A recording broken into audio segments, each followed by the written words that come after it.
Hi guys, I'm Marie Celeste and welcome to Curls and Curves.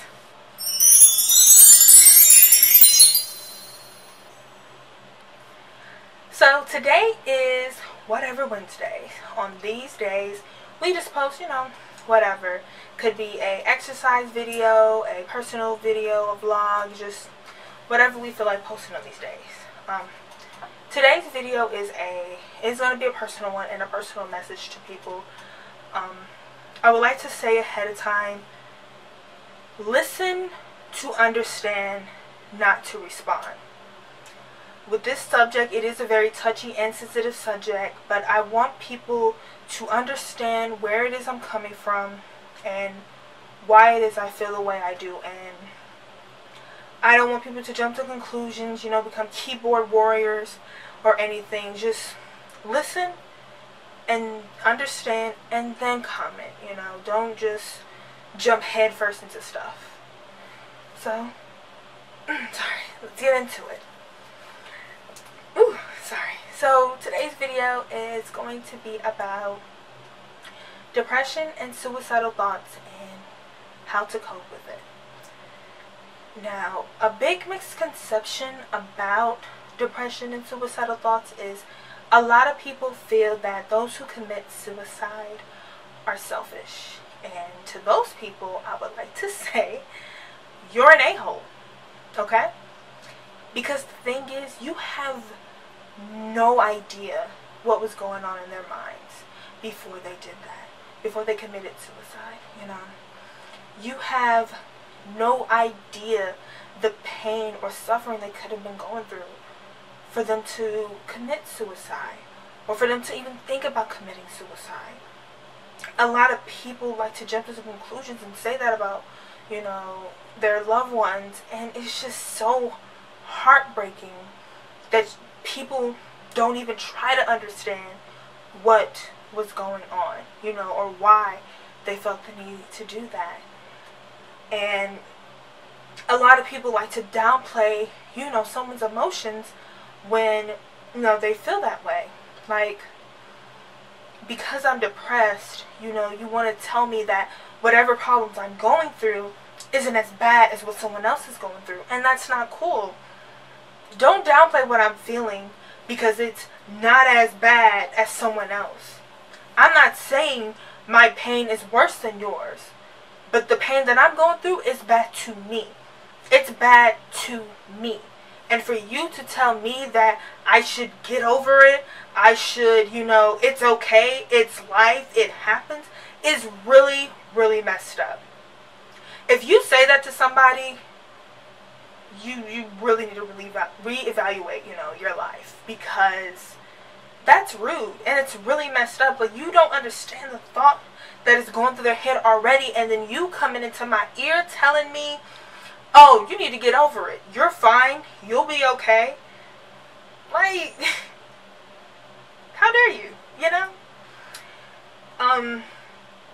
Another thing also is, they always talk about, the basic signs that you can see when someone's depressed, which is, temperament has changed, they're withdrawing, they sleep a lot, they don't want to talk, they don't want to get involved, and a lot of that stuff that is, true, and it you can't see those signs, but sometimes you don't.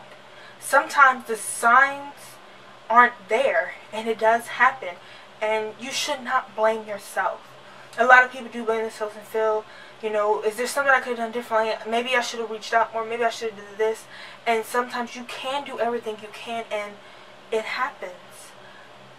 And I just want those people to know, don't blame yourself, And also, if you do think you see the signs of someone who is depressed or suicidal, don't badger them. Like, if you ask them, hey, are you okay, what's wrong? And they're like, oh, nothing, I'm fine. And you're just like, well, you seem off. You should, tell me what's up, what's going on? And they're like, oh, I'm good. And you're like, well, I think something's wrong with you. And if you keep pecking at them, it becomes overwhelming, and they don't want to talk, and they end up shutting down. Like, there's a certain way you can approach the situation. You can't ask them, hey, are you okay? What's going on? What's wrong? how are you feeling? And if they, they're like, nothing, I'm good, I'm fine, you just tell them, I just want you to know that I love you and I care about you. And if there's anything you want to talk about, I am here. No matter what, you can just call me or text me. If you want to just get out, just take a ride somewhere, we can do that. Just let them know you are there. That is the best thing you can do for someone who's depressed or suicidal. Is, just let them know that you're thinking about them and you're there for them. I want to get into a personal story about myself. And, tell you guys what happened with me and how I was able to, overcome the suicide thoughts I had and how I was able to survive it and keep moving. So, it honestly all started, what's this, 2017? It started 3 years ago? Yeah, 3 years ago. In 2014. I was, kicking it with this dude or whatever, and we were sitting there, we were watching TV, and there was a commercial that came on. And it was a commercial for GTA 5. And it came out on September 17, 2013. Now you guys are probably like, okay, so what's important about that date? The thing is, that's my brother's birthday. My brother died, now it would be 13 years ago, then it was 9 years ago. He died on January 4th, 2004. He passed away from leukemia, which is a type of blood cancer. And me and my brother were actually pretty close. Like, we did a lot of stuff together, that he could do with me being as young as I was. He was 16 when he was diagnosed and 18 when he passed away. So he did, make it to his high school graduation, but, he didn't make it to become who he, wanted to be. So when the commercial came on, it kind of reminded me of my brother, because me and my brother loved playing GTA. And my mom didn't, like me playing it or anything, and she would, always tell me, you can't play that, you're too young, but my brother would always, give me the controller, and he would let me play it. And when I saw that commercial, I kind of, I got a little sad, because I never dealt with that pain. When he passed away, my mom, of course, she was, severely saddened, like, down, to her core, because, it was her only, her only son and her first child. So in my mind, I felt like I couldn't break down, because I had to, I had to be strong for my mom, and that's what I did. I held my emotions back, and and I kept it inside. And when I saw that commercial, like I said, it kind of, got to me a little. And the guy I was kicking it with, he asked me, hey, what's wrong, you okay? And I was just like, yeah, I'm fine. And he pat my back, and he told me, hey, it's okay, it's gonna be alright. And I hurried up, jumped up, ran to the bathroom, and I couldn't get in because my, freaking roommate on the other side locked the bathroom door. So I just stood there and I cried. I was bawling, like tears just going down my face, and I fell to my knees in tears, because not only was I crying for my brother, but I also, during the month of September, my best friend, she also passed away, and she died September 27th, I believe. The date is kind of unclear, because they didn't find out until some days later, when she actually passed away. She was walking from a friend's home, and she got hit by a car, and she passed away in September 2010. And I never cried for her either. Like, I always thought that, oh, she's just playing, she's alive, she's good, she's gonna pop up any minute now. And it didn't really hit me until that day, and so many emotions were just overcoming me, and it just it just flowed out of me. And I thanked, you know, the guy for being there. Like, me and him, we're cordial now, you know, we have, you know, whatever. But I thanked him for being there because I needed someone there for me, and I was so glad he was there to help me, you know, and get me through it. 2 years later, in 2015, I go see a therapist upon my supervision's advice. My therapist was phenomenal. She did not treat me like just a typical patient. She talked to me like a patient, but also like a friend. Like, she didn't make me feel bad, you know, for feeling how I felt. And, you know, doing the therapy, you know, I was getting better. The depression was, you know, coming down, so everything seemed great. And in May of 2015, my hamster died. I had that hamster, her name was Starla, and I had that hamster for a little over a year. Now, a lot of people might be like, oh, it's just a hamster, but to me, she was like my child. Like, that was my baby. I loved that hamster. She was everything to me. Like, when I was upset, I could talk to her, you know, we played and all that stuff, and she was so important to me. And when I had saw her the night before, and what happened was I gave her some kale, which was, you know, obviously all my fault, because I should have looked it up to see if they could even eat kale, and they can, but not as much as I was giving her. And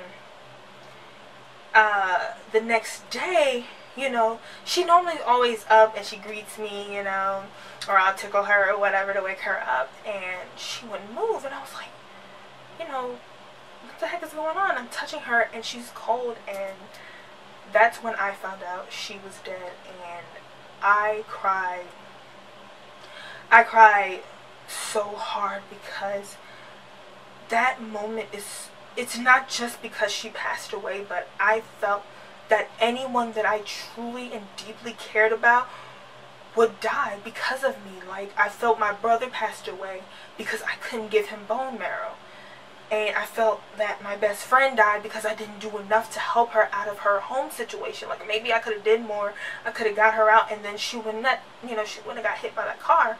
And then my hamster died, you know, because I fed her kale. And it was just so much stuff that just was on top of me, and I could not deal. And I was trying so hard to keep it together, and I couldn't. And slowly but surely, suicidal thoughts overcame me to the point where I basically thought about it every waking minute. I knew how I was going to die. I knew where. I knew who was going to find me, how they would feel. I even knew that people would be sad if I died. I knew that they would be sad, and I didn't care. I just felt like if I died, it'd be so much better, because then I wouldn't have to worry about them dying because of me. Then they'll be okay, you know, they'll be fine. And I just could not. I couldn't do. A few weeks later, I actually ended up cutting myself. You're not gonna see it. It actually kind of healed up by now, but I have 6 cuts on my arm. I have 3 going horizontal and 3 going vertical. And I was cutting myself because I felt that was the only way, you know, to relieve the pain that I was feeling. And I went back to my therapist, and I told her how I was feeling. And I told her, you know, the suicidal thoughts I was having and everything. And she talked to me, and I felt like I was getting better, but I wasn't. Because the day I was actually supposed to see my therapist, I had a razor in my hand. I was in my uniform. I used to be in the United States Air Force, stationed in Alaska. And I was sitting in my car. It was 5 o'clock in the morning. And I was sitting in my car, and I just thought, I could just end this right now. Like, it can all be over, and it can all be so simple. Like, I planned on going actually out to, it's like this little lake that was a little bit past the base, and I was going to go over there, was going to slit both sides of my wrists, and I was going to lay in the snow and die. And I stopped myself. I don't know what stopped me. I don't know what told me not to go, but I didn't. And I left the razor blade in the car, and I went upstairs and went to sleep. You know, I got up again, got in the car, then I went to my therapy appointment, and I told my therapist what I was, planning on doing, and that's when she decided to tell me to go to the hospital. My supervisors actually came there, and they greeted me, and she had to tell them what was going on. I was kind of upset that she had to, because the thing about me is I don't like people. It's not that I don't like people in my business. I don't want to burden people with my issues. Like, if I'm going through something, I don't want people to know what I'm going through and why, because I don't want people to feel like they have to save me. I don't want to put that type of pressure on them. And when I told my supervisor everything that was going on, he was so heartbroken, because he didn't know. He couldn't even tell, because I seemed like the same old, Smitty Smith.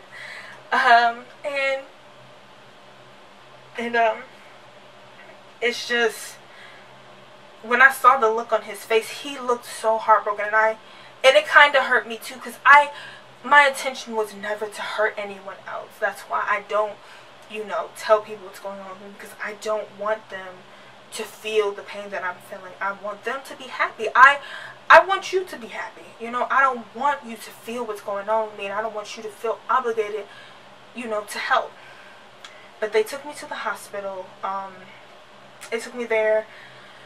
The hospital determined that I was fine enough to leave, but I was on suicidal watch. So my supervisor took me to my best friend's house, where she watched me. I was there with her. I definitely still thought about killing myself, but the thing that stopped me from doing it there was because I know if I would have killed myself in her house, I know how traumatic that would have been for her. To wake up and you see your best friend bleeding, dying on the floor, and that's not something I didn't want to put that on her. I didn't want that to be her last thought when she saw me. So we moved on. So the suicide watch was over and everything, was fine, and I went back to the therapist, talked about everything that happened, and she got me to realize that it's not my fault. Like she said, the hamster, it happened, but everything else wasn't your fault. There's nothing you could have done. Things do happen, and you cannot blame yourself for what happened. Even my mom, when I told her, about what happened, even she said the same thing. She was like, you ain't gotta feel that way. It's not your fault that happened. Your brother,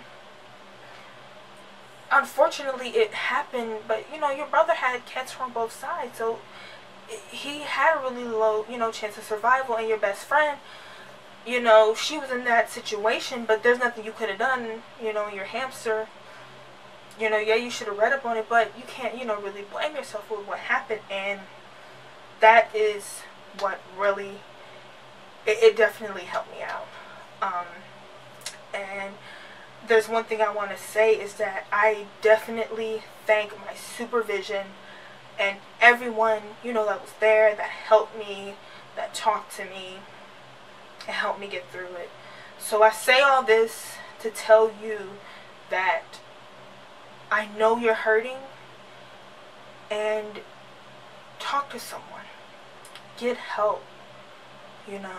I'm not finna tell you it's not as bad as it seems, because it probably is to you.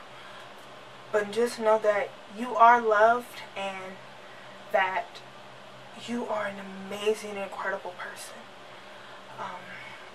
I hope you guys enjoyed this little video. Please, comment down below, if you have your own personal story or anything. Please share this video as well. I really do want to get this message out. Thanks again for joining me, and I hope you guys have a wonderful night.